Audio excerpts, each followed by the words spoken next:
Hi, it's Proic Sam.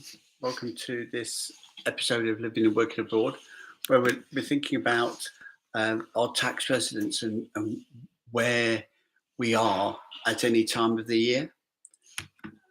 It's 4th of July week, Independence Day for the Americans. And the important thing about that is that it also coincides with 183 days in the calendar year.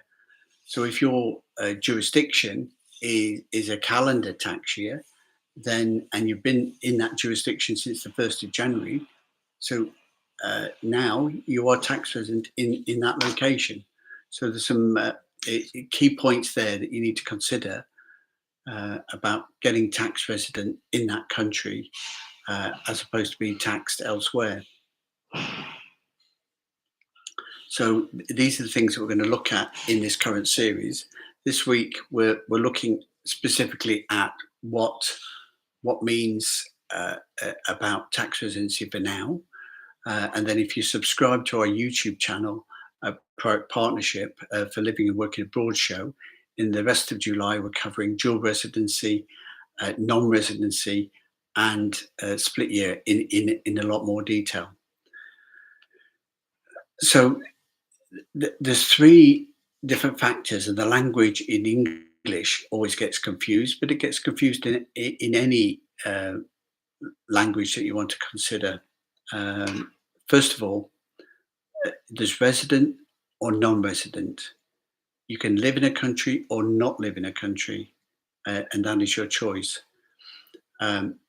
If you're resident in a country, you could do that because you're national. If you're not a national of that country, there might be special agreements between the two countries which allow you to stay resident for a certain period of time, but there's a limit to that.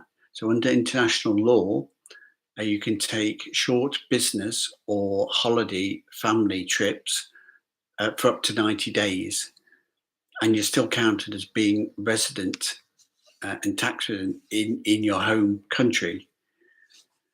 So spending 3 months in Spain or Portugal or Cyprus or back in the UK or anywhere else in Europe is okay as a one-off trip. You get the complication in Europe where they apply the Schengen zone rules. So within the Schengen zone rules, you've got for the EU residents have got freedom of movement throughout the EU, which is one thing. But they still can't spend more than 90 days in a country if it's a Schengen zone country. Some countries are not in the Schengen zone at the moment: Romania, Ireland, and Cyprus. But they are applying to join. In the Schengen zone, even if you're an EU resident relocating abroad, you need a residency permit in that country, which you're entitled to, but you need a residency permit in that country before you can stay beyond the 90 days. Under the Schengen zone rules, a digital nomad or an EU expat can only spend 90 days out of 180 in any country. So if you've got a villa in Portugal, you go to live in that villa in Portugal for 90 days, you have to leave and can't come back for another 3 months to enjoy that. Now, that might work for you if you want to use the apartment for 3 months a year and Airbnb it the rest of the time. It can work. But if you want to remain in those locations for a longer period of time within the EU or outside the EU, you need to have a residency permit. The residency permit by country varies from place to place, but one of the things that you need to do, whether you're a business, a trust, or a family, you need to have a permanent residence. So that's an apartment, a house for you to stay in, either rental or owned. But for a company or a trust, you need to be registered and have a registered office. So that's something to consider as well. So you can either be resident or non-resident in a country. 90 days short trips don't count, but once you've spent more than 90 days on a trip, then there becomes issues. You might need a residency permit, um, but that doesn't affect your tax registration. Your tax registration remains back at your home country. For more information and more videos and more in-depth knowledge on this, go to our YouTube website and subscribe and like it and share it at youtube.com partnership, the Living and Working Abroad show. If you're interested in getting advice and consultant reviews on a regular basis, then you can contact us at privatepartnership.com and register as a private retained client. We offer two levels of service, online chat advice service, or a full service including reviews and document storage and basic tax registrations. So we covered that. The second area that we want to cover out of three in this webinar today is tax resident. So tax residence is not the same as residence. Tax resident, you can be tax resident or non-tax resident.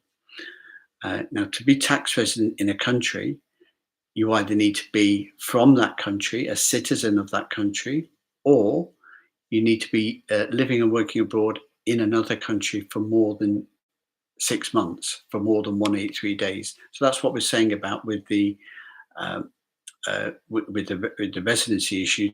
The 4th of July, Independence Day. If you relocated to Cyprus on the 1st of January, the 4th of July is your 184 days in the country, and therefore it's very topical in terms of considering what your options are and what considerations are to be.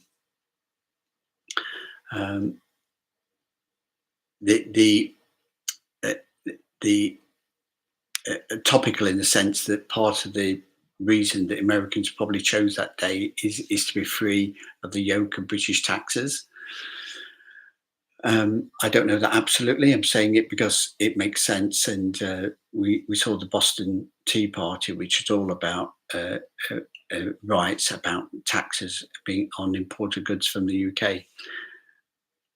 So you're tax resident or you're not tax resident. So if you're spent 6 months in your Cyprus apartment, then you have an obligation to be tax resident in that country in that year.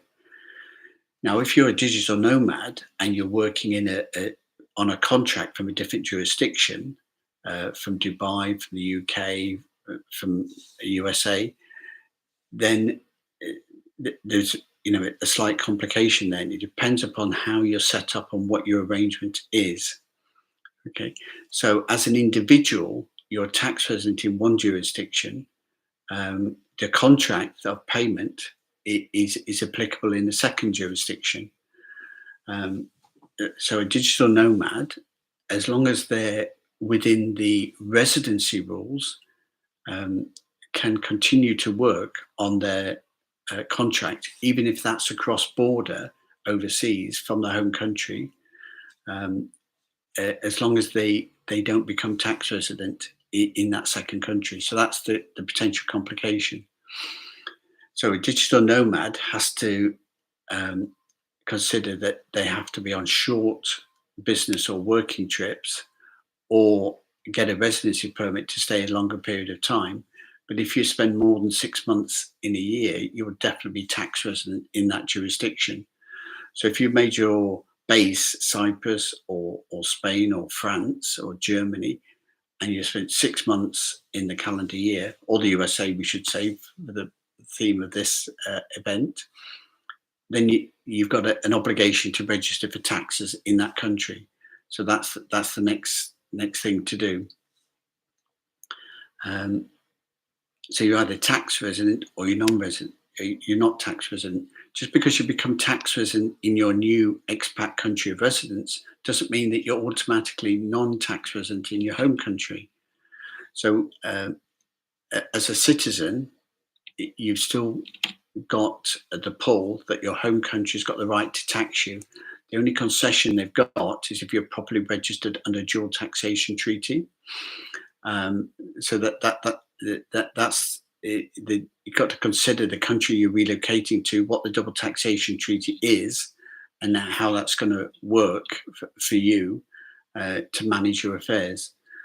Um, so if you're working in Europe on a UK-based contract, the UK company can continue to deduct pay as you earn in tax. However, once you as an individual become tax resident in another country, then the paying contract has a complication, and so the expat has to think about additional actions. So in the UK, if you're working, pay as you earn works only if you don't become a tax resident as an individual in another country. So the nomad moving from place to place can avoid that question. Uh, the individual has to, that becomes tax resident causes a problem for them, a complication for them as an individual and for the company paying the contract. So if you're a UK employer paying people that are tax resident in another country long term, then technically you should be registering as a branch or an office with a branch and a branch office in that country, so that you're paying for that work with the local social insurance and payments, as well as the local taxes. So that's a complication for the employer, and in which case many contracting companies or employers from the UK might break ties with somebody that wants to go expat and living and working abroad. Now, there's ways around that, and proactive expat experts in that respect of organising business arrangements to protect the lifestyle choice of somebody who wants to live and work abroad long term, and be an individual tax resident, but retain a contract of work in another jurisdiction elsewhere. For more information, contact us at proactpartnership.com and look in more detail at our webinars later in July about dual residency, split year treatment, and non-residency at our YouTube channel, proactpartnership.com, the Living and Working Abroad show. Contact us for a free review and advice online at proactpartnership.co.uk. Thank you for that. The third point that we want to discuss today is your domicile. Now, we mentioned during our series here citizenship and that, which is what we mean by domicile, but it's slightly more complicated than that. So you can be you can have dual citizenship with many countries. Some countries don't allow dual citizenship, for example, Austria and Germany, but many countries around the world do allow dual citizenship, in which case you can have two passports. So the British, a British citizen with roots back in Asia or Africa or the Caribbean, America or Europe can get dual citizenship. There's a special arrangement under the 1949 Act, Ireland and UK, where in practice they work as one, which is possibly where the Brexit people were trying to get back to with Europe, and possibly where we'll end up with Wales and Scotland, somewhere in between, in Northern Ireland. But that's an issue for another webinar. What we're looking about is where you're from. So your domicile is related to your citizenship, but it's where your parents are from and where you were born. So if you were, and where you were brought up.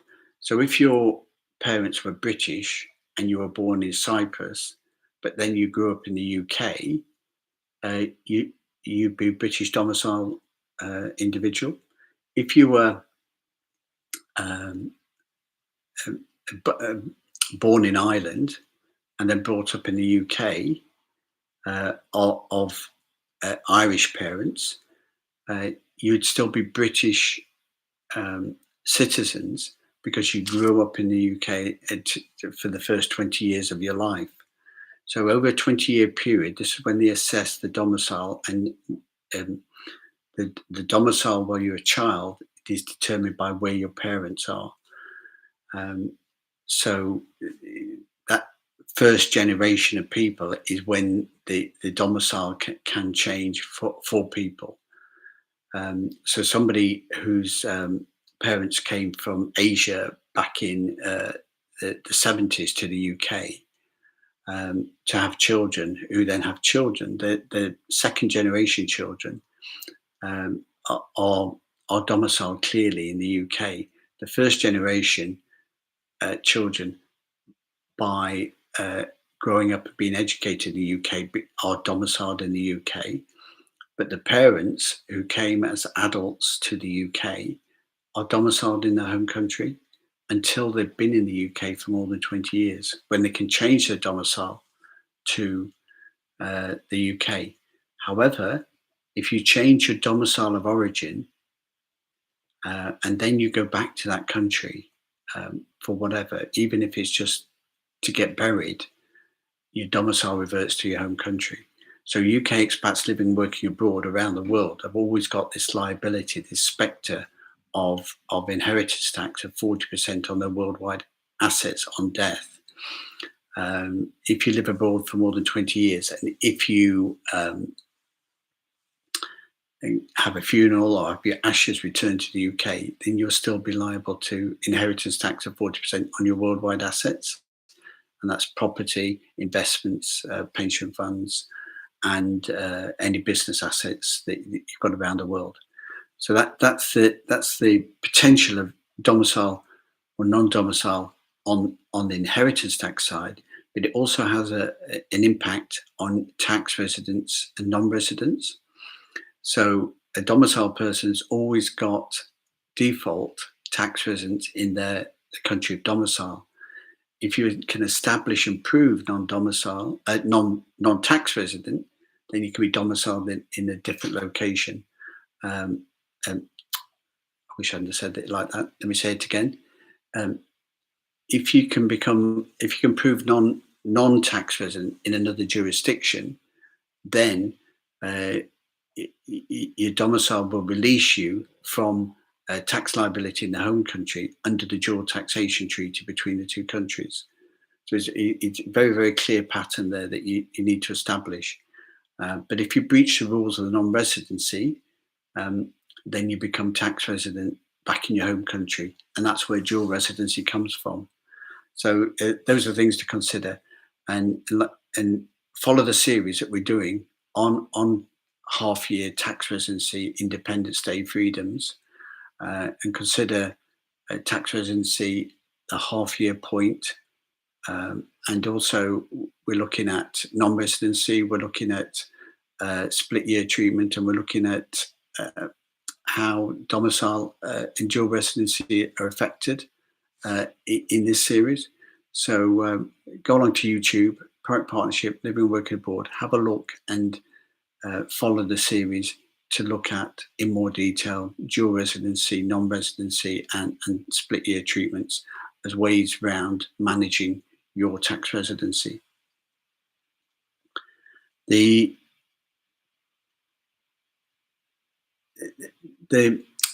individual is a tax resident.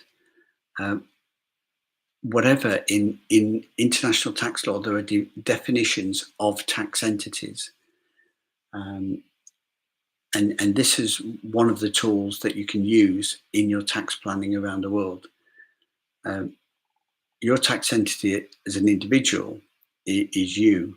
So if you receive the money, you determine that. If you operate through a company as a personal service company, then that gives you the advantage that you can have a separate tax jurisdiction for the receipt of your income.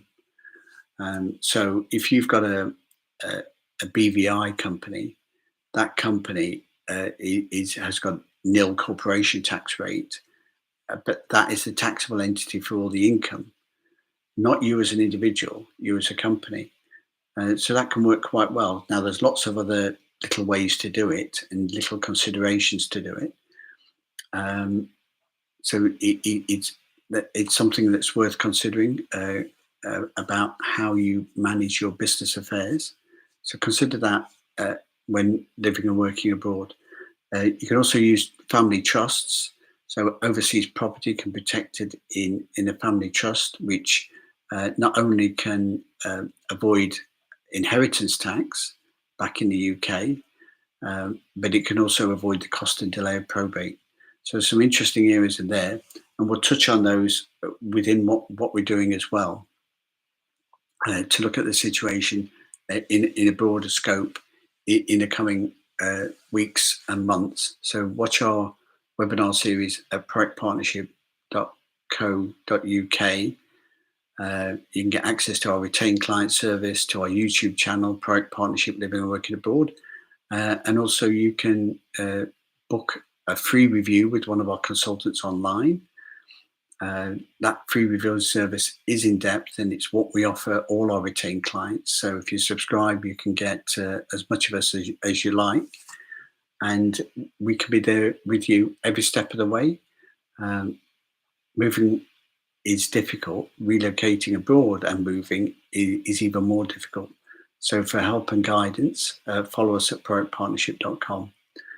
Thanks for listening. Don't forget to subscribe down below, and like and share this YouTube video with your friends and associates who are also expats living and working abroad. Thanks for listening, and we'll see you next time.